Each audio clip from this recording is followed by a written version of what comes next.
صبح تک کا ہمیں انتظار کرنا پڑے گا، کیونکہ جو ہمیں حکم دیا گیا وہ صبح کے وقت ان کی ہلاکت شروع ہوگی، ان کی جون سی ہے۔ تو کیا انہوں نے کہا کیا صبح قریب نہیں ہے؟ صبح تو قریب ہی ہے۔ پھر رات کے پچھلے پہر حضرت لوط اور ان کے گھر والے جو ہیں وہ وہاں سے روانہ ہو گئے اور ان کی قوم کو سنگ سار کر کے اللہ کی طرف سے ایک قدرتی نیچرل سٹوننگ کر کے سنگ سار کر کے ان کو ہلاک کر دیا گیا۔ ایک اور صورت کے اندر، سورۃ القمر کے اندر، انا ارسلنا علیہم حاصبا الا آل لوط نجیناہم بسحار، بے شک ہم نے ان پر سنگ باری پتھروں کا عذاب بھیجا کہ ان کے اوپر پتھر پڑتے تھے، ماں سوائے آل لوط کے،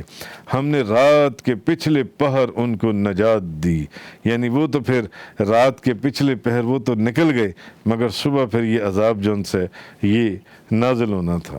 آگے فرمایا فَلَمَّا جَاءَ أَمْرُنَا جَعَلْنَا عَالِيَهَا سَافِلَهَا وَأَمْطَرْنَا عَلَيْهَا حِجَارَةً مِّن سِجِّيلٍ مَّنضُودٍ۔ اور جب ہمارا عذاب آ پہنچا تو ہم نے اس بستی کے اوپر کے حصے کو نیچے کر دیا اور ہم نے ان کے اوپر پتھر کے کنکر لگاتار برسائے، لگاتار، مصومتاً عند ربک، جو کنکر آپ کے رب کی طرف سے نشان زدہ تھے، وما ہی من الظالمین ببعید، اور یہ سزا ان ظالموں سے کچھ دور نہ تھی، کچھ دور نہ تھی۔ اب جب عذاب آیا تو ان کی بستی کو تہس نہس کر کے رکھ دیا گیا، نیست و نابود کر کے رکھ دیا گیا، اس کی جڑوں کو ختم کر دیا گیا۔